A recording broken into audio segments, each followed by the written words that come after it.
İnnemâ ana beşerun mislukum yuhâ ileyye ennemâ ilâhukum ilâhun vâhid fastakîmû ileyhi vestagfirûhu ve veylun lil müşrikîn. Ey Muhammed aleyhissalom, ularga ayting, hech shak shubha yo'qki, men ham xuddi sizlar kabi bir odamdirman. Menga Robbingiz yolg'iz Allohning o'zi ekani vahiy qilinmoqda. Bas sizlar uning o'ziga to'g'ri toat ibodatda bo'lingiz, mustaqim bo'ling, undan mag'firat so'rang, mushriklarga esa halokat bo'lgay. Mana endi bu oyatda fastaqimu ilayhi, u uchun mustaqim bo'ling deyildi. Kishini mustaqim bo'lishligi, to'g'ri bo'lishligi Alloh uchun bo'lishligi kerak. Mustaqimsiz Alloh uchun. Odamlarning ko'ngli uchun, biror bir mukofotni qo'lga kiritish uchun, falonchilarga yoqish uchun, ularni ko'nglini ovlash uchun emas. Chunki mustaqim bo'lsangiz, bular ham bor.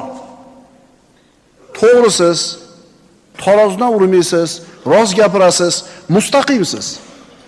Agar shu sifat sizda bo'ladigan bo'lsa, odamlar tomonidan ham sizga foyda bo'ladi.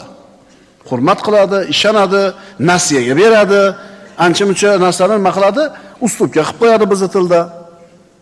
Endi sizni mustaqim bo'lishligingiz, istiqomangiz Alloh uchun bo'lishligi kerak, odamlar uchun emas. Fastaqimu ilayhi. U uchun mustaqim bo'linglar. Biz birodarlar qanchalar Alloh taolo uchun o'zimizni xor tutsak, Alloh taolo bizni shunchalar ko'taradi. Alloh uchun qanchalar sabr qilsak, Alloh bizni shunchalar aziz qiladi. Qanchalar Alloh taologa biz itoatda bo'lsak, Alloh taologa qanchalar bo'ysunsak, Alloh taolo boshqalarni siz bilan bizga bo'ysundirib qo'yadi. Alloh taolodan haybatlansak, bizdan ham odamlar haybatlanadigan bo'ladi.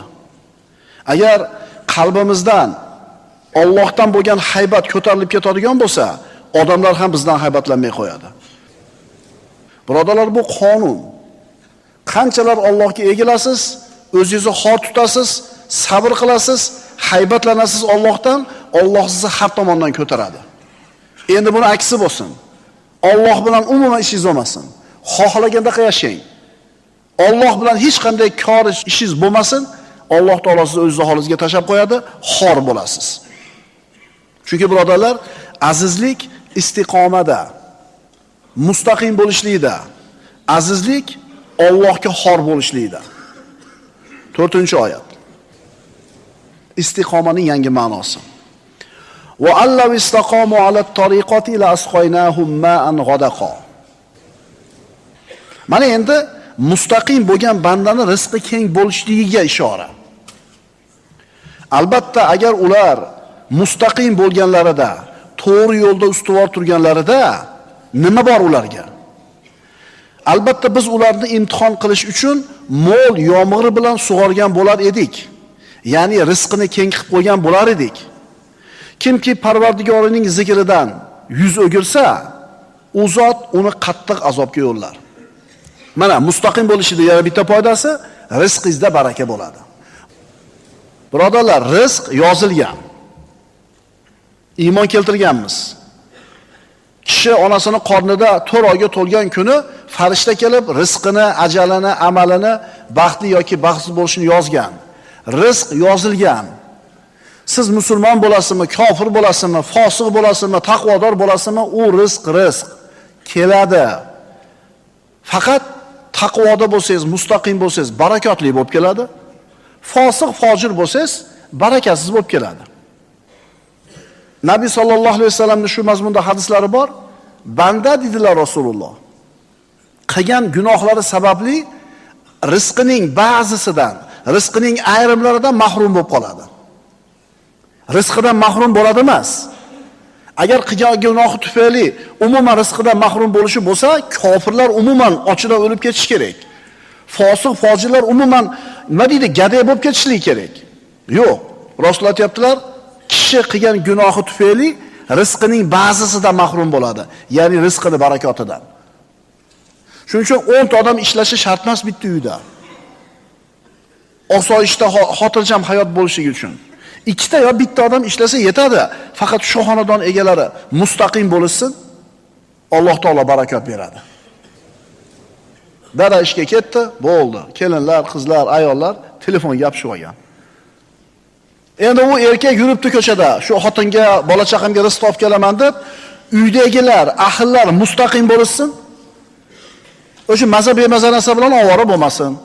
Namozini vaqtida o'qisin, Qur'onni tilovat qilsin, zikrda bo'lsin, uyini pokiza tutsin, Alloh uchun.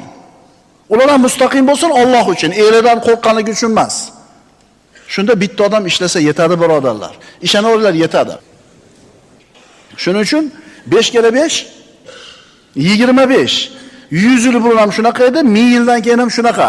Mana barakotli osoyishta, osuda hayot kechirishni siri. Mustaqim bo'laylik, tamom. Agar ular to'g'ri yo'lda ustuvor bo'lganlarida, ya'ni mustaqim bo'lganlarida nima bor edi? La asqoynahum ma'an g'adaqa. Ularni biz mo'l yomg'ir bilan rizqlantirgan bo'lar edik. Ya'ni rizqiga baraka bergan bo'lardi deydi. Istiqomaning birinchi mevasi mulkchilik, serobchilik. Bu Alloh taolaning va'dasi. Istiqomaning mevasi bu barakali yomg'ir, mo'tadil kelayotgan samo suvi. Albatta bu ilohiy marhamat. Mana Alloh taolaning Al-Musa'ir ismini o'tdik Asmaul Husno darslarida. Nabiy sallallohu alayhi vasallamning oldiga kelib, "Ya Rasululloh" deyishdi sahobalar. Narx-navolar Madinada ko'tarilib ketdi. "Sa'irlana, narxlarni cheklab belgilab bering." Rasululloh xohlamadilar narxni belgilashni dedi. "Innallohu huval musa'ir" dedilar. Narxlarni Alloh taolo belgilaydi dedi. Qanaqa qilib? Narx-navo birodarlar, dehqonchilikka bog'liq. Dehqonchilik serob bo'lsa, narx-navo arzon bo'ladi. Endi dehqonchilik nimaga bog'liq? Nimaga bog'liq? Ob-havoga bog'liq. Ob-havo kimning qo'lida? Ana, ob-havo Alloh taolaning qo'lida. Demak, mustaqim bo'lasiz. Ob-havo mo'tadil keladi. Kerak bo'lganda yomg'ir yog'adi, kerak bo'lganda ob-havo chiqadi. Dehqonchilik zo'r. Binobarin narx-navolar ham arzon bo'ladi. Albatta agar ular to'g'ri yo'lda ustuvor bo'lganlarida, biz ularni mustaqim bo'lganlarida, biz ularni imtihon qilish uchun mo'l yomg'ir bilan sug'organ bo'lar edik. Demak, insonlar mustaqim bo'lsa, ularning ustiga xayriyat yomg'iri keladi. Endi istiqomadan chiqib ketsa odamlar, mustaqimlikdan chiqib ketsa, samo suvi kamayadi. Qachon hayo suvi kamaysa, samo suvi kamayadi. Qachon ayollarning go'shtlari arzon bo'lsa, chorvalarning go'shtlari qimmatlashadi. Ayollarning jasadlariga, ayollarning badanlariga, tanasiga yetishlik oson bo'lsa, ayollarning tanalari arzon bo'lib ketsa, fahsh yoyilsa, ayollarning hayosi, iffati ko'tariladigan bo'lsa, ayollarning go'shti arzon bo'lsa, chorvalarning go'shti qimmat bo'ladi. Birodarlar, bu Alloh taoloning bu koinotga qo'yib qo'ygan sobit qonunlari. Agar odamlar uchun Allohning hukmlari qadrsiz bo'lsa, odamlar uchun Allohning hukmlari qadrsiz bo'lsa, bu odamlar ham Alloh uchun qadrsiz bo'ladi. Bu darslarimizni avvalida ikkita hadisda aytganmiz. Mana shu ikkita hadis bizning shiorimiz tazkiyotun nafs ilmida. Payg'ambarimiz aytadilar: "Man arafa nafsahu, arafa robbahu." Kim o'zini tanisa nafsini, Robbisini taniydi. Ikkinchi hadisimiz: "Man amila bima alima, awrasahu Allohu ilma ma lam ya'lam." Kim bilgan ilmiga amal qilsa, Alloh bu bandaga bilmagan narsalarning ilmini berib qo'yadi. Mana mustaqim bo'lsak, barakot kelishini bildik. Endi amal qilaylik-da. Barakot keladi. Endi bilganimizga amal qilganligimiz uchun yana bilmagan narsalarimizni ham ilmini beradi. Nima degani bu? Boshqalar eshitib tushunmagan narsani darrov tushunasiz. Boshqalar qarab ko'rmayotgan narsani darrov ko'rasiz. Bilganiga 100% amal qilgan Muhammad Mustafa sallallohu alayhi vasallam bo'ladilar. Undan keyin sahobalar bo'lishadi. Undan keyin tobiinlar bo'lishadi va hokazo. O'shuning uchun qaranglar-da, ular bilgan ilmiga amal qilishuvdi, dunyoni Alloh taolo ularning oyog'ini tagiga to'kib qo'ydi. Ular bilgan narsasiga amal qilishuvdi. Alloh taolo ularni tuya haydab yurgan, qo'y haydab yurgan, teze hidi kelib turgan sahroya arablarni butun dunyodagi ummatlarga ustoz qilib qo'ydi. Aytdi-ku, Alloh uchun ular xor bo'ludi, nafsini xor qiludi, Alloh ularni aziz qildi. Ular Alloh uchun sabr qildi, Alloh ularni ko'tardi. Biz shuna qila olmayapmiz-da hozirgi ummat. Mana bugun eshitdik. Mustaqim bo'lsak, barakotli yomg'ir bo'lar ekan. Mustaqim bo'lsak, rizqimizda barakot bo'lar ekan. Mustaqim bo'lsak, dunyoda osuda hayot bo'lar ekan. Ko'p pul topish shart emas, birodarlar. Halol, barakali pul topish kerak. O'shuning uchun nech pul topasan, bu ishni qilsang deb so'ramanglar. Alloh yozgan pulni topib keladi. Faqat qanaqa pul topasan deb so'rashlik kerak. Qanaqa pul topasan? Barakotli pul topaylik, birodarlar. Insonlar tirikchiligi halolmi, harommi farqiga bormay qo'ysa, Allohning amriga beparvo bo'lsa, bunaqa bandalar Alloh uchun ham qadrsiz bo'ladi. So'rang o'zingizdan. Biror yangi ish boshlamoqchisiz, bir kasb yoki bir tijoratga kirishmoqchisiz, yoki bir yangi bir tovar olib kirmoqchisiz tijoratingizga. Sizni qiziqtirganmi? Shariatda nima deyilgan bu masalada? Yangi ishga kirishmoqchisiz, domlani oldiga borib so'raganmisiz? Domla, mana bu ishni qilmoqchiman, mumkinmi deb? Yo qilib bo'lib turib, yarmiga borib, problemaga kirgandan keyin yechimini so'raganmisiz? Agar bizga Allohning hukmlari qadrsiz bo'lsa, biz ham qadrsiz bo'lamiz. Astagfiru billah. Qul huval qodiru ala an yab'atha alaykum azaban min fawqikum aw min tahti arjulikum aw yalbisakum shi'an wa yudhiqu ba'dakum ba'sa ba'd. Unzur kayfa nusarrifu al-ayati la'allahum yafqahun. Ayting deyapti Alloh taolo An'om surasida.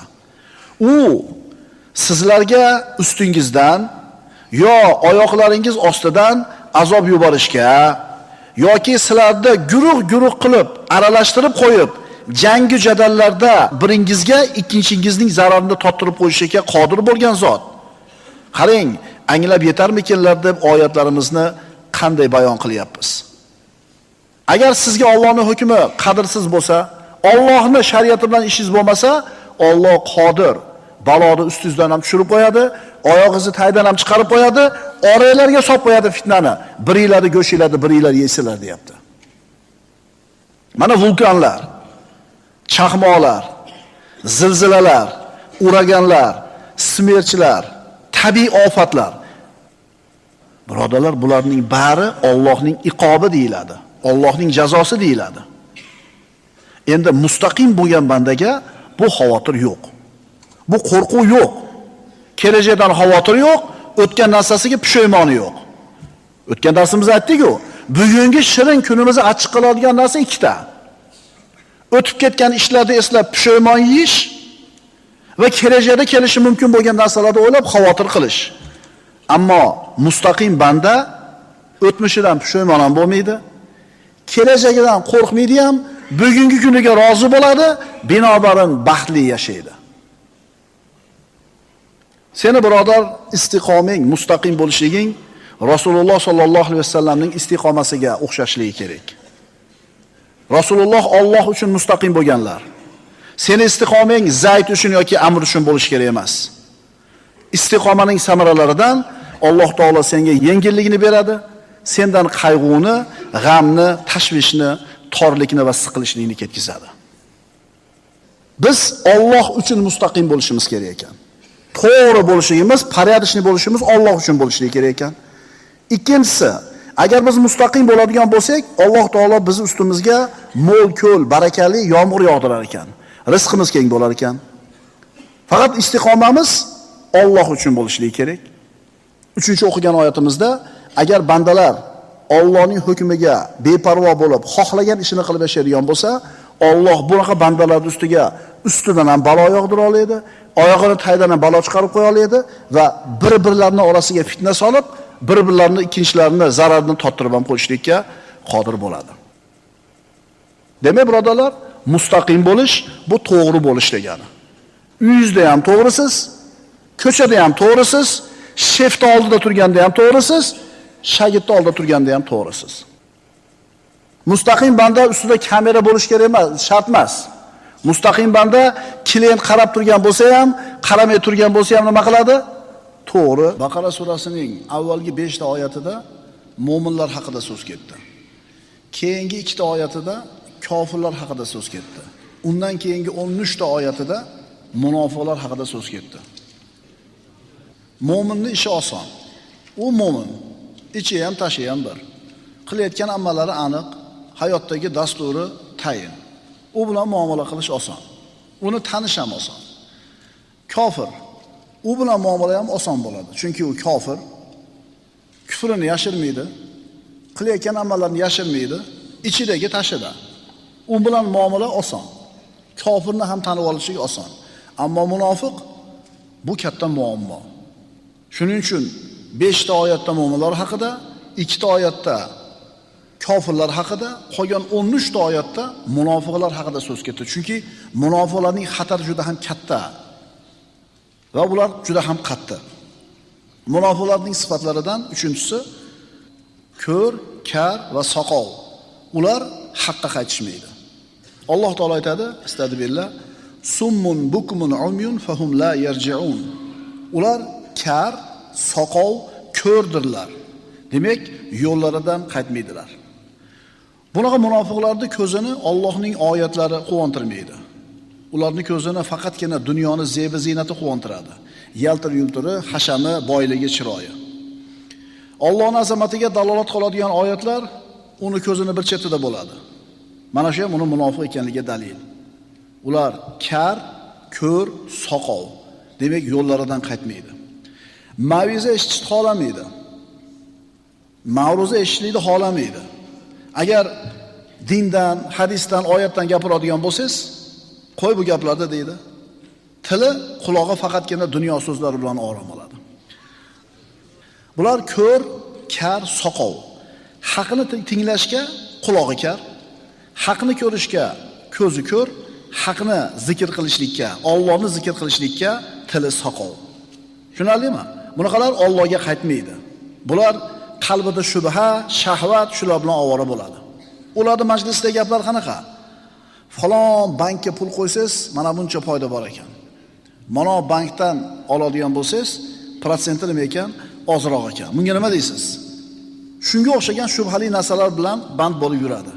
Alloh taolo aytadi: "Fi qulubihim maradun fazadahumullohu marada." Ularning qalblarida maraz bor edi, kasallik bor edi. Bas Alloh ularning marazlarini, kasalliklarini yana ziyoda qildi. Ular uchun qilgan yomonliklari sababli alamli azob bordir. Ularning qalbidagi bu maraz amallariga ham ko'chgan. Bularning amallari ham maraz bo'ladi, birodarlar. Maraziga maraz ziyoda bo'ladi. Demak, 3-chi sifati munofiqlarning kar, ko'r va soqov. 4-chi sifati riyo. Munofiqlarning alomatlaridan bittasi riyo. Mana shu narsa orqali uni tanib olsa bo'ladi. Imkon boricha qilayotgan bir yaxshi ishlarini ko'z-ko'z qilishlikni, maqtanishlikni xohlaydi. Xo'ja ko'rsin, 200lamachilik, ichi boshqa bo'lishi, tashi boshqa bo'lishi. Bunaqa munofiqlar yoki shu munofiqlikning bir belgisi bor bo'lgan odamlarda oldida qiladigan ibodati bir turli bo'ladi. Yolg'iz qolgan paytda, uyda qolgan paytda qiladigan ibodati bir turli bo'ladi. Tushunarlimi? Mavqifi, pozitsiyasi riyo. Ixlos juda ham qiyin bular uchun. Alloh taolo aytadi, astagfirullah. Innal munafiqina yukhadi'unalloha va huwa khadi'uhum. Allohning roziligini istab qilinadigan ishni bir banda qilib, odamlarni muhabbatini istayotgan bo'lsa, bu odam Allohni aldamoqchi bo'layotgan bo'ladi. Masalan, namoz o'qishlikdan maqsad Allohning rizosi. Roza tutishdan maqsad Alloh taoloning roziligi. Bu amallar Alloh uchun qilinishi kerak. Ammo munofiqlar mana shu amallarni qiladi, maqsad Alloh emas. Odamlarning ko'zi, odamlarning hurmati. Demak, bu odam Allohni aldamoqchi bo'lyapti. Robbimiz nima deyapti bunaqalar haqida? Albatta munofiqlar Allohni aldamoqchi bo'ladilar. Holbuki Alloh ularni aldab qo'yuvchidir. Va idza qamu ila solati qamu kusala. Yuraunan nas va la yadhkurunalloha illa qalila. Mana shu narsaga ko'proq to'xtaymiz endi bugun. Munofiqlarning sifatlaridan mana shu oyatda 3 tasi aytilyapti. Birinchisi, namozga yalqov. Ida qamu ila solati qamu kusala. Peshin bo'ldimi? Bomdod bo'ldimi? Bo'ladimi? O'zingizdan istang buni. Namozga yalqovlik bilan turadi. Ikkinchisi, riyo qiladi, xo'ja ko'rsinga, odamlar bilsinga qiladi. Uchinchisi, Allohni kamdan kam zikr qiladi. Zikrni ko'p qilmaydi bu odam. Chunki bu amallar unga og'ir bo'ladi. Shuning uchun aytyapmiz, birodarlar. Kim zikrni ko'p qilayotgan bo'lsa, doim tili zikrda bo'lsa, bu odam nifoqdan omonda bo'ladi. Biz mana shu 3 ta sifatni o'zimizdan qidirib ko'raylik. Qaysilarida? Birinchisi, namozga yalqonlik bilan turadi, 1. Xo'ja ko'rsinga amal qiladi, 2 va Allohni ko'p zikr qilmaydi. Birodarlar, zikrni ko'p qilayotganligimiz siz bilan bizni nifoqdan omon bo'lishimizga sabab bo'ladi. Avvalgi zikr darsimizda aytib o'tdik. Seni zikring banda. Sen Allohni zikr qilishing ikkita zikr o'rtasida turadi. Sen Allohni zikr qilding, undan avval zikr bor, undan keyin zikr bor. Bu Allohning zikri. Ya'ni avval seni Alloh zikr qilib eslasa, keyin eslay olasan Allohni. Keyin zikr qila olasan Allohni. Endi Allohni eslaganingdan keyin Alloh seni yana eslaydi. Payg'ambarimiz sollallohu alayhi vasallam aytibdilar, Robbisidan hadis qudusida, kim meni o'zini nafsida zikr qilsa, men o'zimni nafsimda zikr qilaman deyapti. Sen Allohni zikr qilishing bilan Alloh seni zikr qilishini o'rtasida bilasanmi, qanaqa katta farq bor? Kim meni dedi Alloh taolo bir majlisda zikr qilsa, men uni bularning majlisidan ulug'roq majlisda zikr qilaman deydi. Farishtalarning ichida. Birovga Alloh taolo dunyo bersa, sizda yo'q bo'lsa qarab turib ozgina alam qiladi. Insonmizda. Menga ham bersa edi. Birovga dunyo berdi, birovga mansab berdi, birovga farzand berdi. Qo'yingki, dunyo matohidan bir narsa bersa va u narsa sizda yo'q bo'lsa, alam qiladi ba'zida. Qarshi emassiz, taqdirga norozi emassiz, lekin baribir bermadi-da, menga ham deb ozgina alam qilib qoladi. Endi siz Allohni zikr qilmayotganligingiz nimani belgisi ekan?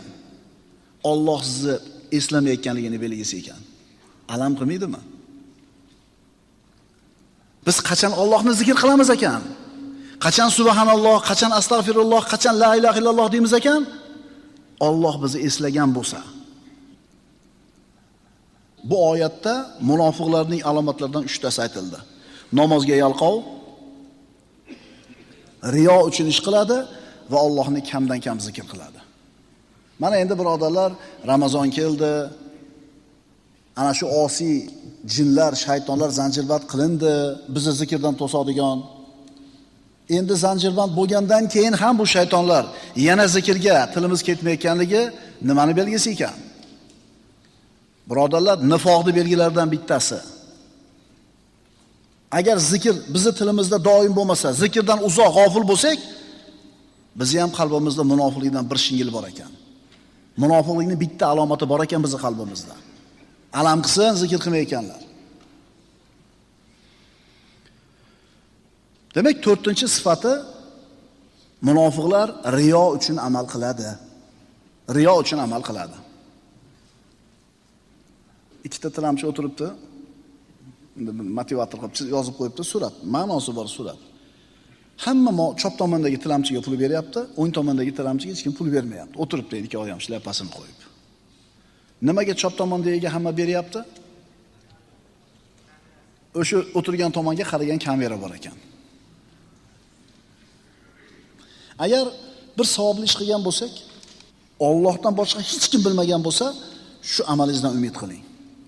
Bitta shu amalingiz Allohning rahmatiga sazovor bo'lib qolishiga sabab bo'lishi mumkin. Umid qiling. Hech kim bilmadi. Unaqa katta ish qilib qo'ysangiz, hech kim bilmasa, alam qilayotgan bo'lsa, munofiqlikdan bir chimdim bor. Beshinchi sifati. Sarsonlik va hayronlik. Munofiqlar o'zlarini kimlar bilan birga ekanligini aniq bilmaydi. Ular bilanmi, bular bilanmi? Yomonlar bilanmi, yaxshilar bilanmi? Ibodatdagilar bilanmi yoki kayf safodagilar bilanmi? O'zlari ham bilmaydi. Bir joyda qaror topmaydi. Bir odam borki, agar u haqiqiy mu'minlar bilan birga o'tirsa, qalbiga bularning majlisi yoqaveradi. Mu'minlarning majlisi qalbiga yoqaveradi. Endi kofirlar bilan gunoh, ma'siyat majlislarida o'tirib qolsa, bu majlis ham yoqaveradi. Mana shu munofiqlikning bitta belgisi. Fosiq, fojirlarning suhbati ham unga yoqaveradi. Bunaqa odam kim bo'ladi? Bunaqa odam munofiq bo'ladi. Chunki inson chinakamiga mu'min bo'lsa va qalbida nifoq degan sifat bo'lmasa, fisq, fujur majlislar unga yoqishi mumkin emas. Tushunarlimi? Aroq bormi, sekin turib chiqib ketadi. Erkak xotin aralashgan ma'siyat majlisimi u yerda o'tira olmaydi u. Chunki iymoni u yerda o'tirishiga yo'l qo'ymaydi. Kofir fojirlarning fe'l-atvori, gap so'zlari mu'min kishiga yoqishi mumkin emas. Rasululloh sollallohu alayhi vasallam bunaqa bir joyda qaror topa olmaydigan munofiqlar haqida nima deganlar? Imom Muslim sahihlarda keltirgan hadisda Abdulloh ibn Umar radhiyallohu anhu shunday deydi. Qala Rasululloh sollallohu alayhi vasallam mathalul munafiqi kamathalish shatil a'irati baynal g'anamayni. Rasululloh aytdilar, munofiqning misoli ikkita soliq qo'yni o'rtasida hayron qo'ziga o'xshaydi. Ta'iru ila hadihi marratan va ila hadihi marratan. Bir safar unisini yoniga keladi, bir safar bunisini yoniga keladi. Bir qo'zini tasavvur qiling, ikkita soliq qo'yni bittasining oldida qaror topmaydi. U yoqqa ham yuguraveradi, bu yoqqa ham yuguraveradi. Qaysinisini oldida qolishini bilmasdan sarson bo'lib ketadi. Munofiqni payg'ambarimiz mana shu qo'ziga o'xshatyaptilar. Astagfirullah. Muzabzabin bayna zalika la ilaha ulai va la ilaha ula va man yuzlilillahu falan tajida lahu sabila. Ular munofiqlar na u yoqlik va na bu yoqlik bo'lmay ikki orada sarson holda qolganlar. Kimniki Alloh yo'ldan ozdirsa, siz unga biron yo'l topib bera olmassiz. Niso surasi. Mo'min odamning pozitsiyasi aniq. Ona kafega bormaydi. Nimaga? U yerda aroq sotiladi. Ikkilanmaydi u. Borsammi, bormasammi demaydi. U aniq pozitsiyasi, mavqifi bor. Ammo munofiq bo'lsa nima qilar ekan? O'zini musulmon deb biladi, ammo oilasini qarasangiz, islomda asari bo'lmaydi. Bunaqa munofiq odamlar er xotin aralashib, er xotin qo'ltiqlashib, har qanaqa majlisga kirib ketaveradi. Agar chinakam musulmon deb bo'lsa, bunaqa joylar musulmonlar o'tiradigan joy emasligini bilishligi kerak.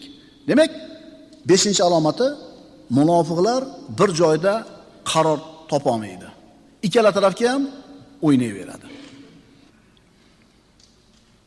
Munofiqlarning sifatlaridan 6-si musulmonlarga yomonlik yetishiga ko'z tikib turadi.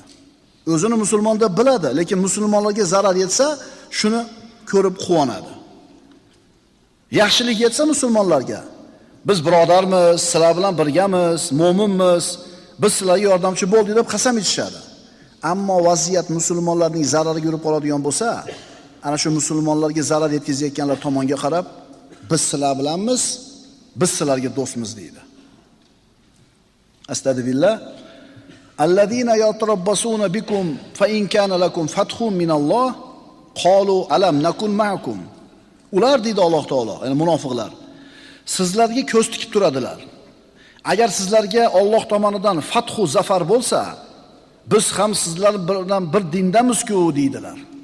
Va in kana lil kafirina nasibun qalu alam nastahwiz alaykum va namna'akum minal mu'minin deyshadi. Agar g'alaba kofirlarga nasib bo'lsa, biz sizlardan ustun bo'lgan va sizlarni mu'minlardan himoya qilgan emasmidik deyshadi. Hozir aytyapmiz-ku, shamol qaysi tomonga esadigan bo'lsa, o'sha tomonga og'averadi. O'zini prinsipi bo'lmaydi bunaqa odamning. Alloh taolo nima deydi? Fallohu yahkumu baynakum yawmal qiyama va lan yaj'alallohu lil kafirina alal mu'minina sabila. Endi qiyomat kunida Alloh o'rtalaringda hakamlik qilur va Alloh hargiz kofirlar uchun mu'minlar ustiga yo'l bermagan. Doim munofiqlar kuchlilar tarafida turadi, doim g'oliblar tarafida turib oladi. Mana shu munofiq Qur'onda zikr qilingan ana shu munofiqlarning alomatlari haqida o'qiyotgan edik. 7-belgisi. Munofiqlarning sifatlaridan 7-si ikkiyuzlamachilik. Ya'ni bir qavmning oldiga borsa, bir xil yuz bilan boradi, ikkinchi qavmning oldiga borsa, boshqacha yuz bilan boradi.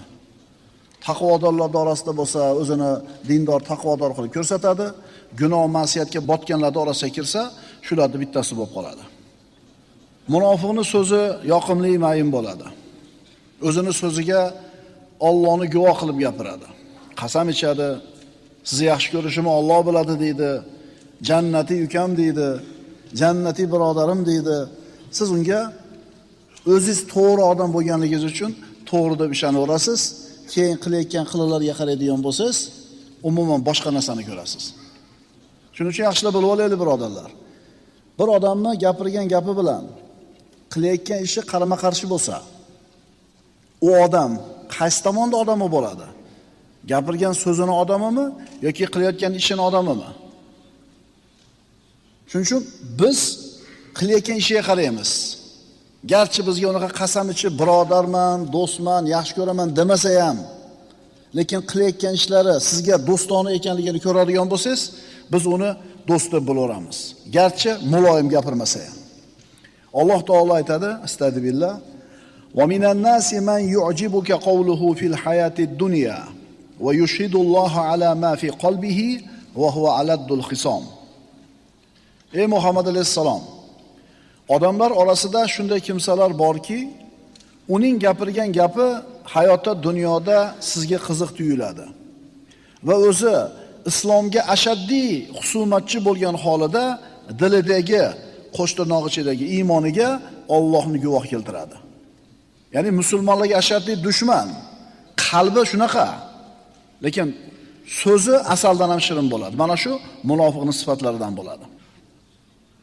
Bu munofiq shu darajada qalbi fasodga uchraganki, o'zini yolg'oniga o'zi ham ishonadigan bo'lib ketgan. Mo'min unaqa bo'lmaydi, birodarlar. Tilidagi qalbida bo'ladi. Qalbidagi qilayotgan ishlarida ko'rinadi. Uni oshkorasi ham bir xil, maxfiysi ham bir xil bo'ladi. Shuning uchun musulmon birodarlarimizga nasihat, birodarlar, odamlar ko'rgan paytda masjidda o'qiyotgan namozimizni uyda ham o'qiylik. Ma'qulmi? Ko'chada ko'tarib aytib yurgan tasbihimizni uyda ham aytib yuraylik. Ko'chadagi ochiq yuzliligimiz, shirin so'zliligimiz uyga kirganda ham bo'lsin. Uyga kirganda boshqacha bo'lib qolmaylik. Musulmonlar orasida, odamlar orasida turganda qanday o'zingizni tutsangiz, taqvoli, ko'zingizni tiygan, tilingizni tiygan, uyga kirganda ham yolg'iz qolganda shunday bo'ling. Chunki siz Allohni kuzatuv ostida ekanligingizni unutmang. Kim uchun qilyapsiz bu ishlarni? Alloh uchunmi? Uyda ham bir xil bo'ling. Payg'ambarimiz sollallohu alayhi vasallam aytadilar: "Man lam yakun lahu wara'un yasudduhu an ma'siyatillahi idha khala, lam ya'ba Allohu bi shay'in min amalihi." Agar bir odam yolg'iz qolganda, dedilar Rasululloh, uni ma'siyatdan to'sadigan taqvosi bo'lmasa, yolg'iz qolganda ham gunohdan to'xtatadigan taqvosi bo'lish kerak odamni. Agar shunday bo'lmaydigan bo'lsa, Alloh taolo bu bandani amallariga parvo qilmaydi. Ko'chada qilayotgan taqvoingiz uyda ham bo'lishligi kerak. Shunda bu taqvo deyiladi. Aks holda Alloh taolo bu amalga nazar solmaydi. Yana payg'ambarimiz aytadilar: "Rak'atan min wara'in khayrun min alfi rakatin min mukhallatin."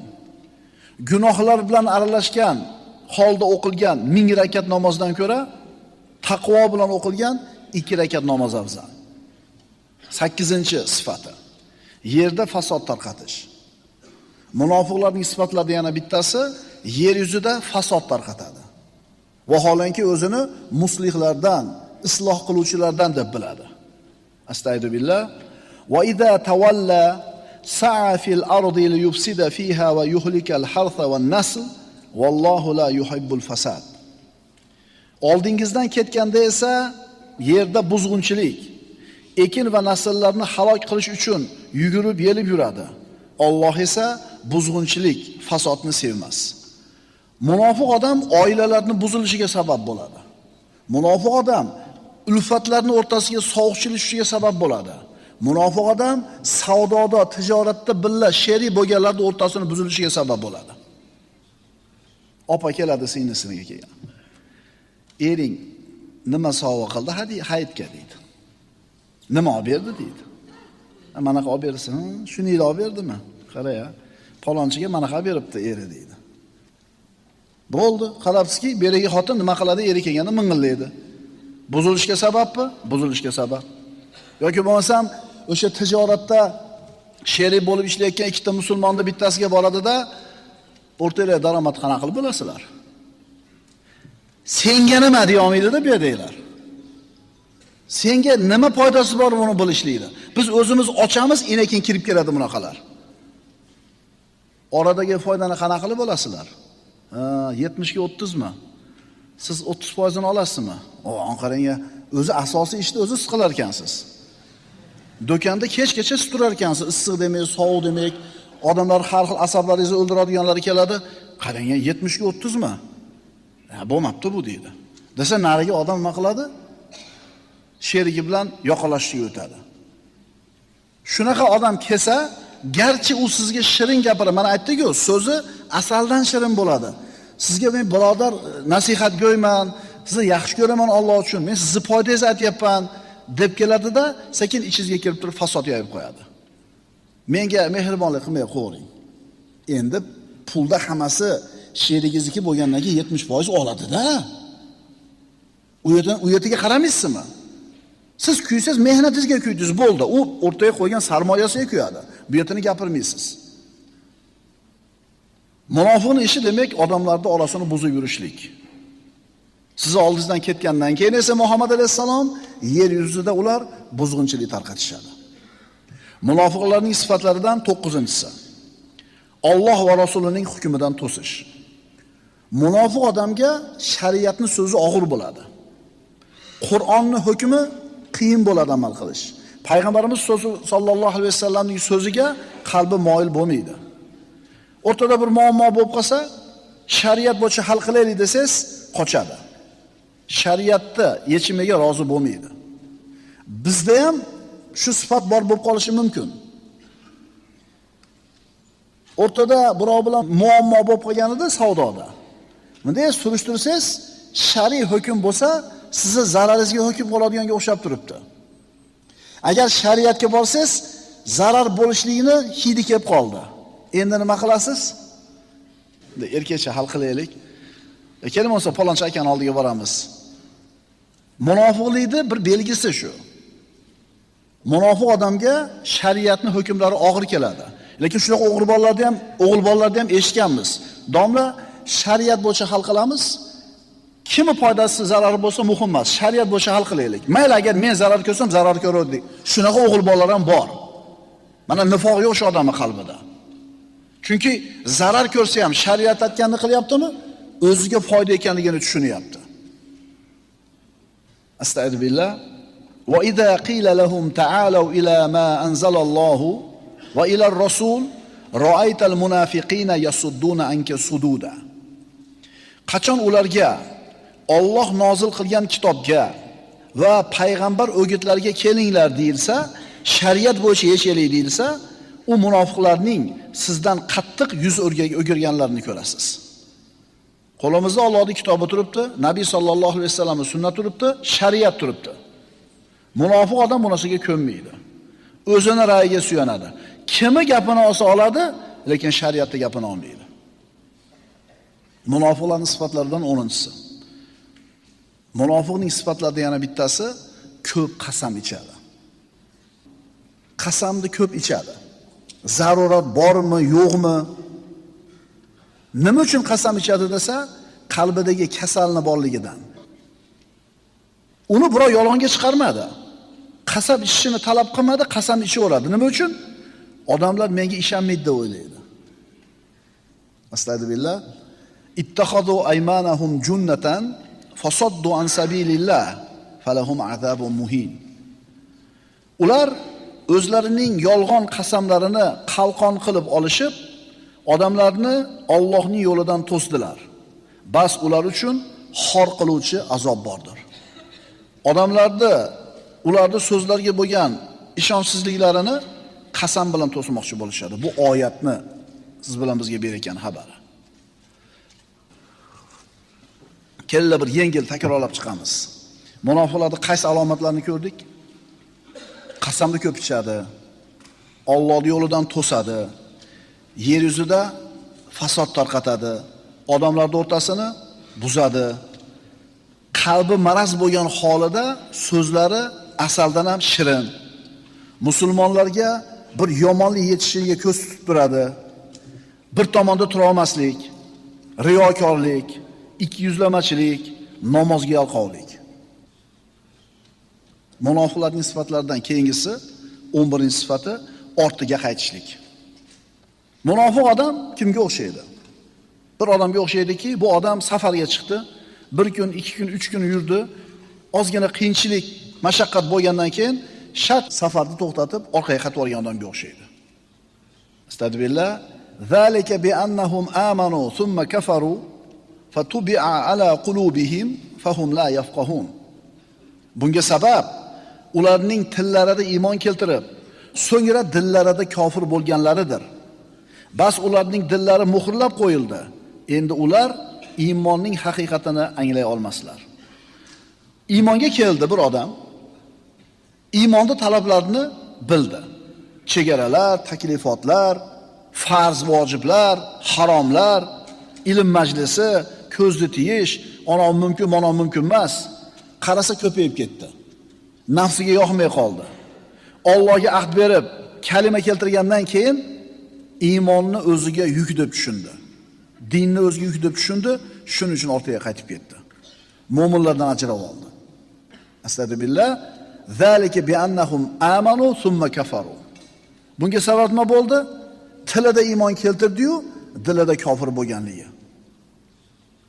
Ilm majlisiga 1 yil qatnab yuradi. Ancha narsani eshitadi, o'rganadi, lekin havoy nafsiga, shahvatiga teskari kelib qolganligi uchun o'rgangan narsasi chiqib ketadi. Yomon ulfatlar majlisiga, fisq fujur yig'inlariga qaytib oladi. Mana shu qaytish munofiqlarning qaytishi deyiladi.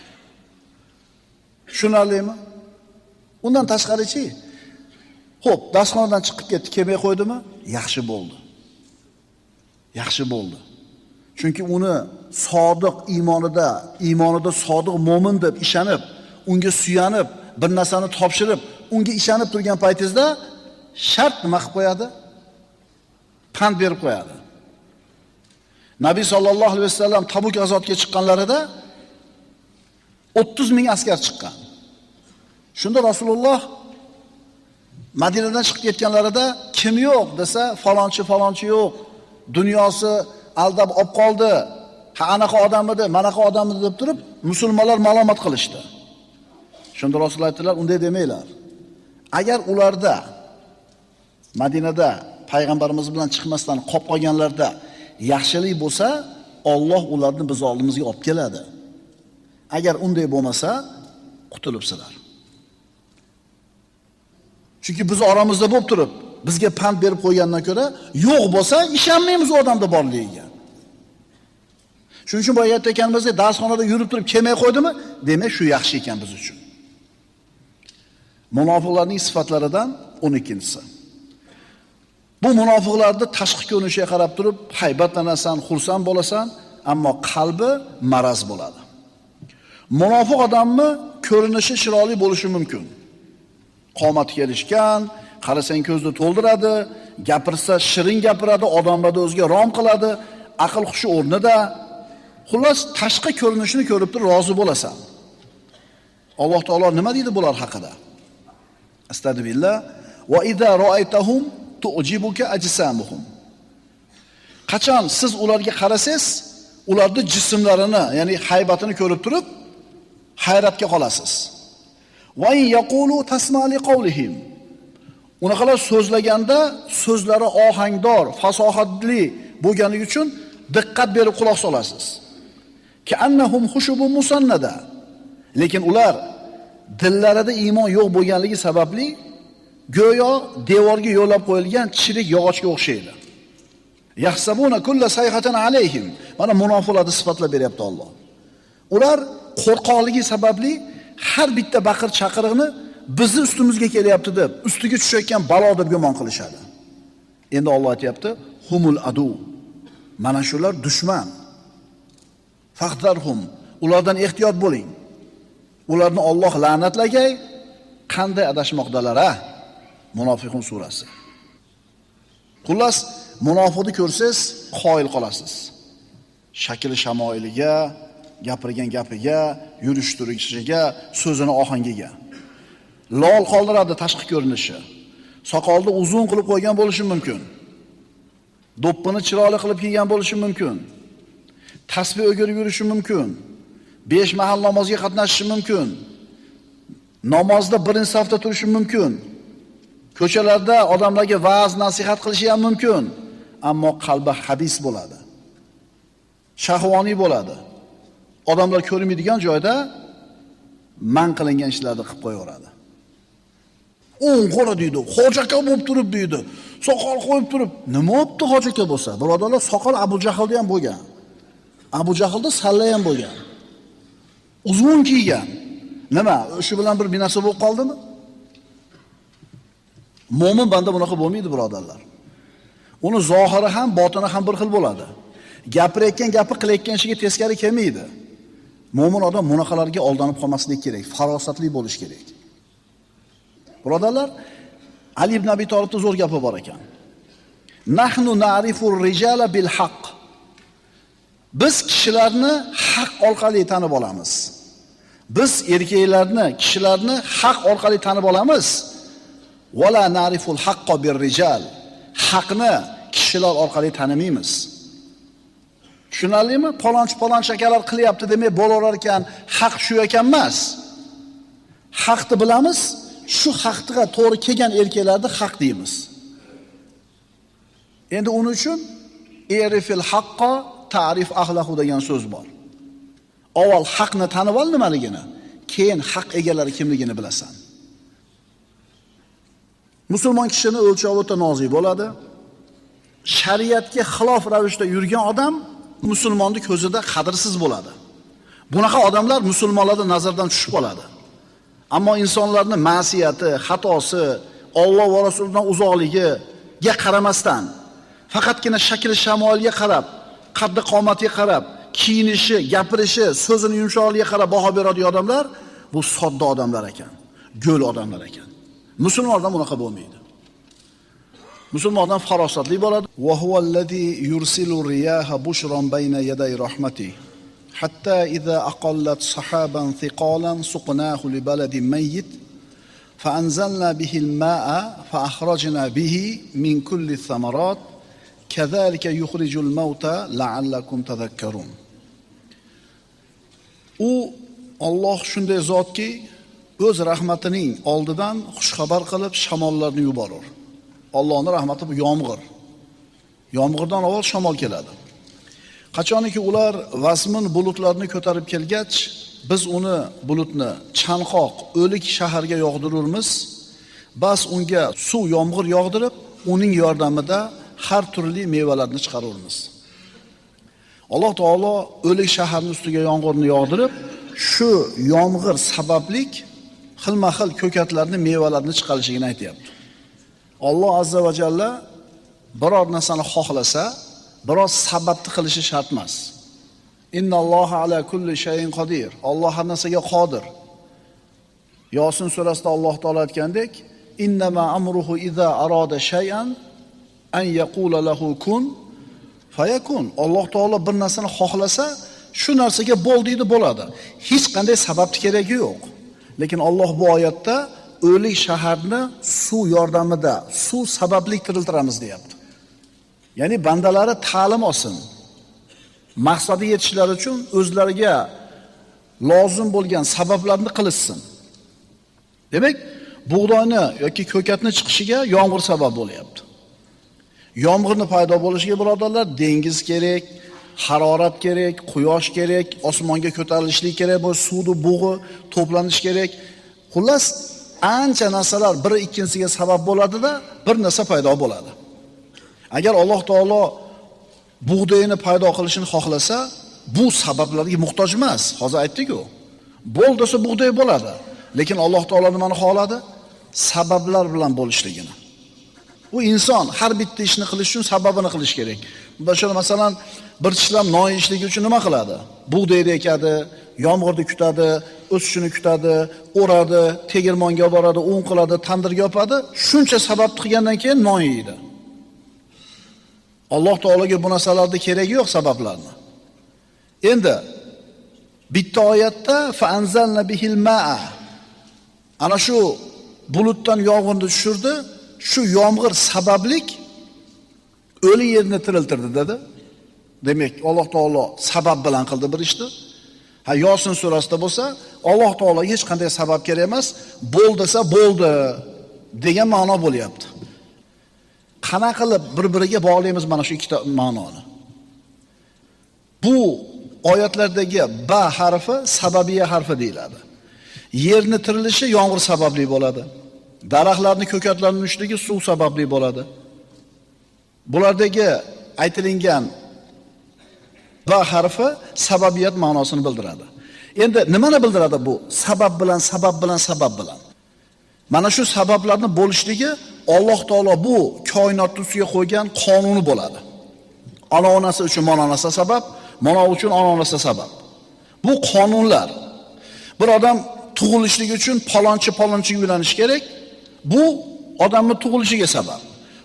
Hosil bo'lishligi uchun dehqon bug'doyni yerga qadash kerak, bunga sabab. Birodarlar, har bitta narsaning sababi bo'ladi. Siz bilan bizni ummat sifatida yuksalishimizning ham sabablari bor. Bu ummatning avvali nimalarni mahkam ushlab, nimalarni qoyim qilgan bo'lsa, shuni qilamiz, yuksalamiz. Birodarlar, hatto Iso alayhisalomning onasi Maryam binti Imron homilador holatida qurigan xurmo daraxtini tanasiga suyanib o'tirar ekan, Alloh taolo aytdi: "Va xuddi ilayki bijid'in nahlati tusaqit alayki rutaban janiyya." Mana shu qurib qolgan xurmoni shoxini silkitgin, senga undan yangi, ya'ni xurmoni yangi mevalari tushadi. Alloh taolo qodir emasmidi Iso alayhisalomning onasiga shundaylar bir muhayyo qilib qo'yishlikka bu xurmoni? Qodir edi. Lekin shu yerdan ta'lim beryaptiki, silkit deyapti. Undan tashqari bir homilador ayolni xurmoni silkitishgani qancha quvvati bor? Yana qurigan daraxt u. Qurigan daraxtni silkit deyapti. Ya'ni sababini qil deyapti. Shuning uchun birodarlar, olma pish, og'zimga tush deyish bu musulmon odamga yarashmaydi. Insonni maqsadiga olib boradigan 100% ishlaydigan sabab bo'lmaydi. Inson qilishi mumkin bo'lgan sabablarning hech qaysisi 100% natija bermaydi. 100% natijani kim beradi? Nima beradi? Allohning xohishi beradi. Pishoq kesmaydi, o't kuydirmaydi, suv cho'ktirmaydi. Bular bor yo'g'i sabab.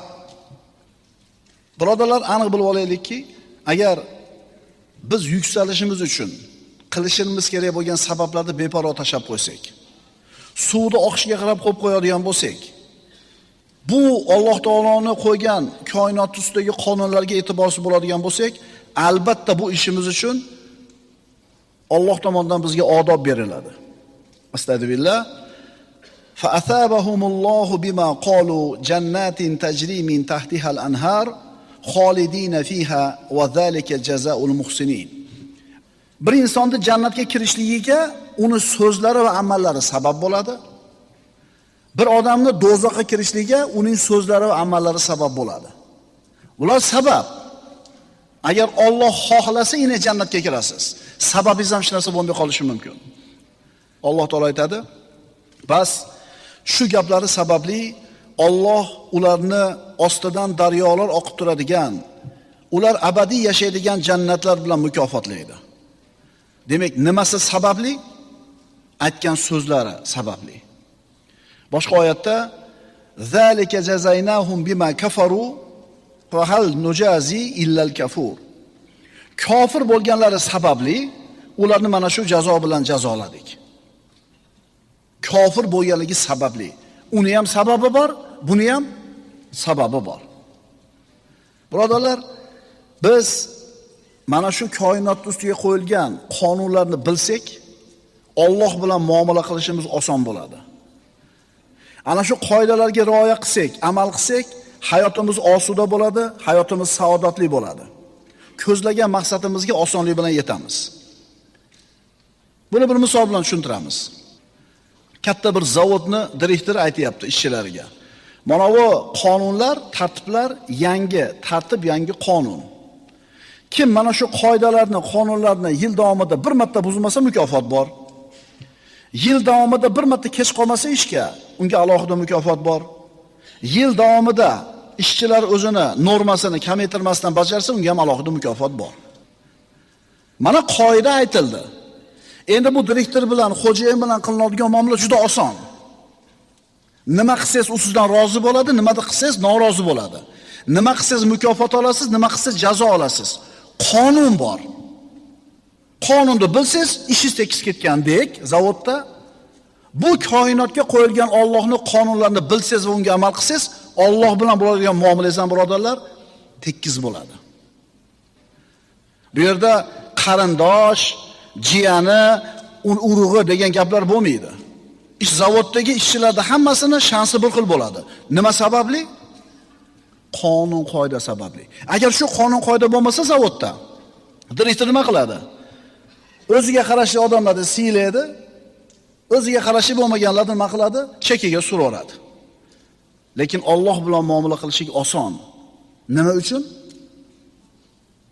Qonun bor, shariat bor, din bor. Mana shu shariat degan qonun bilan, din degan qonun bilan yashasangiz, Alloh bilan muomalangiz tekis bo'ladi.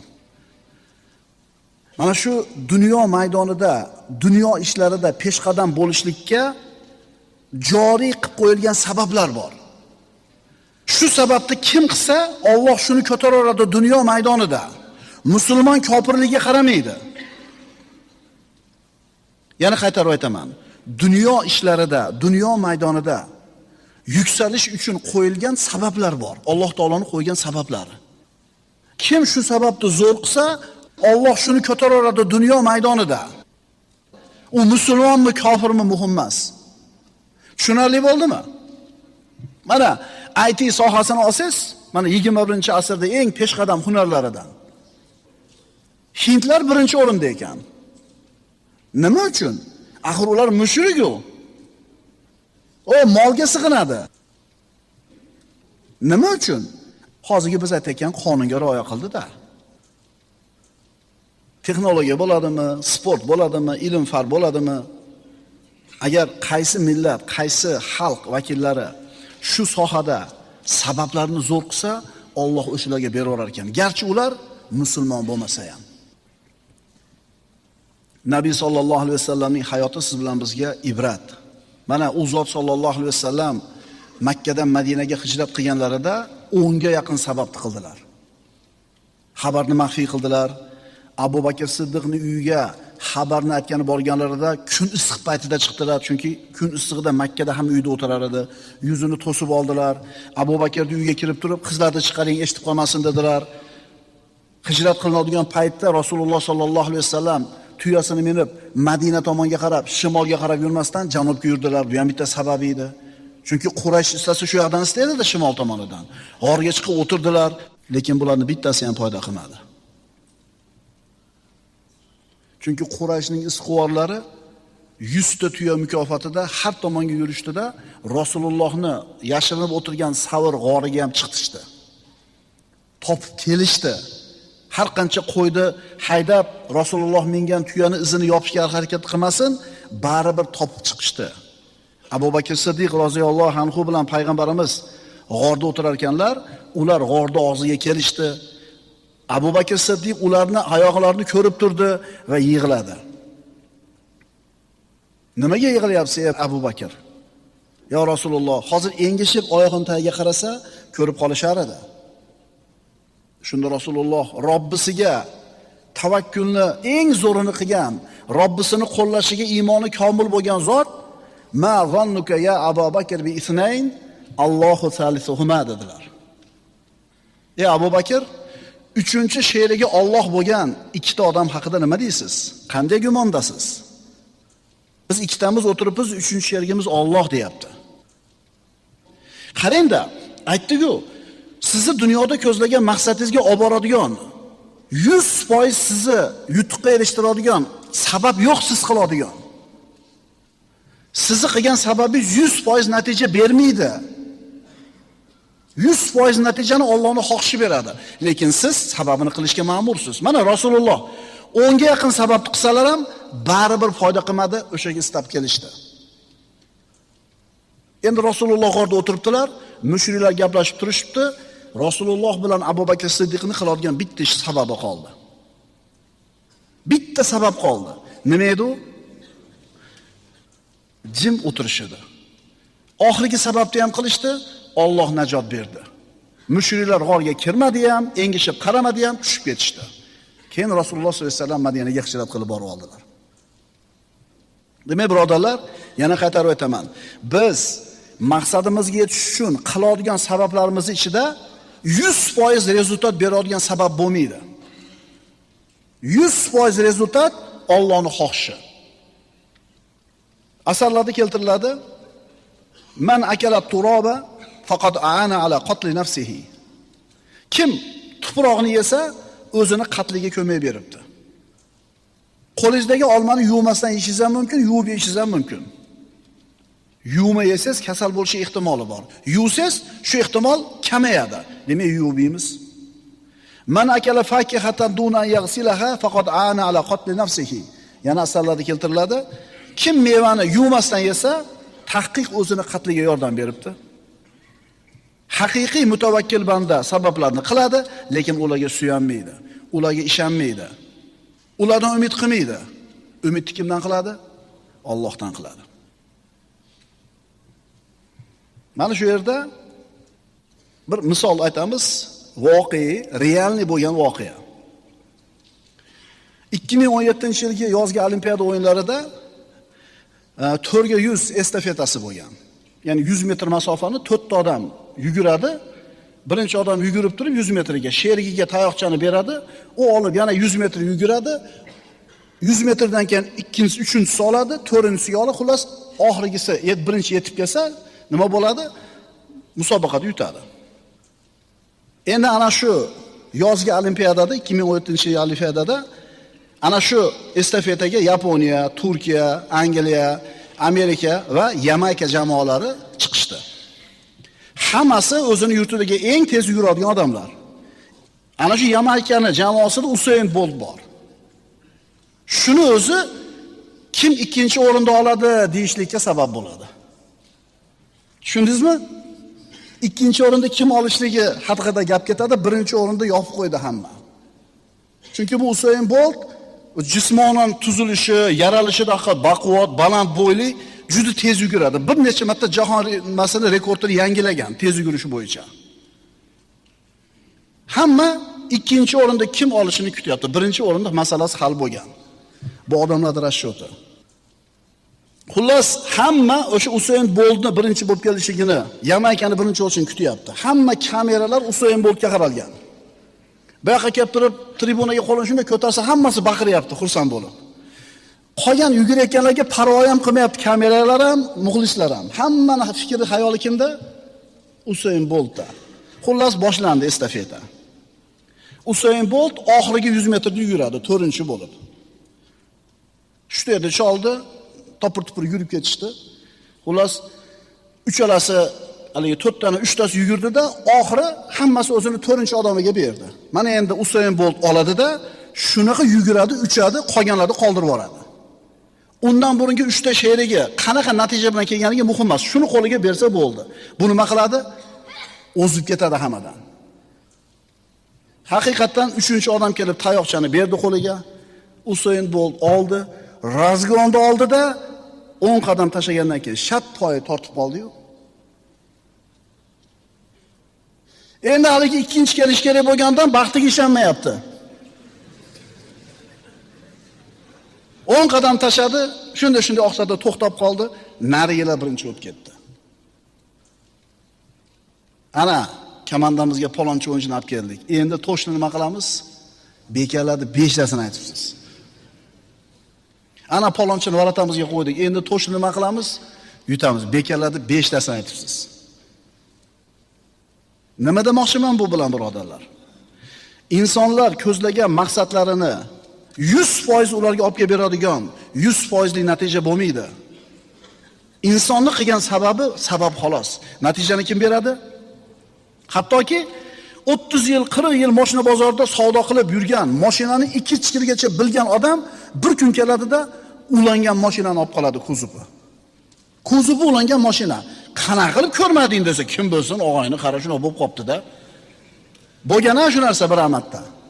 O'zingiz ogohlantirgansiz, mana bo'ladi degansiz, xuddi o'sha xatoda o'zingiz qilgansiz. Shuning uchun hikmatda aytiladi: "Innalloha idza ahabba infada amrin salaba kulli lubbin lubbahu."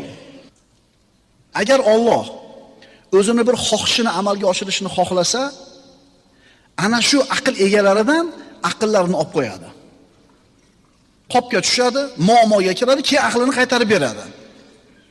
Qarab tur shu ulingan narsani olyapman deydi. Shuning uchun birodarlar, la yanfa'u hadarun min qadari. Qadardan hazar foyda bermaydi. Taqdir qilinganmi, hazarda foydasi yo'q. Siz qilgan harakatlaringizning foydasi bo'lmaydi. Xulosa, biz ko'zlagan maqsadimizga olib boradigan sababni qilamiz, zo'r qilib qilamiz va sababni qilib bo'lgandan keyin Parvardigor hamma narsa seni qo'lingda deymiz va undan keyin nima bo'lsa rozi bo'lamiz. Va ana shu rozilik bu saodat deyiladi birodarlar. U natija sizga yoqadimi, yoqmaydimi, nima bo'ladi u? Allohning xohishi bo'ladi. Shuning uchun birodarlar, agar biz o'zimizni harom ishlardan to'xtatmasak, Allohning buyurgan farzlarni bajarmasak, sabablarni qoyim qilmasak, hargiz Alloh taoloning nusratiga, madadiga erisha olmaymiz. Har bitta inson o'zining ilmiga ishonadi, hunariga ishonadi, oshnog'onisiga ishonadi. Talib imtihonga kirib ketayotib, yaxshilab tayyorgarlik ko'rdi.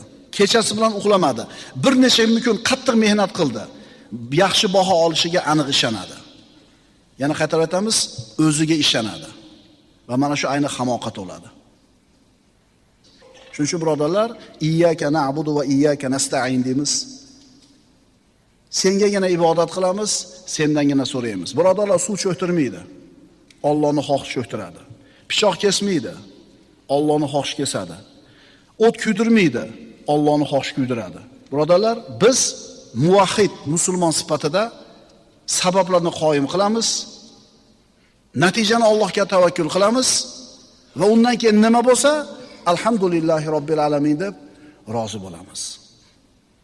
Aqulu qawli hada va astagfirulloh li va lakum. Assalomu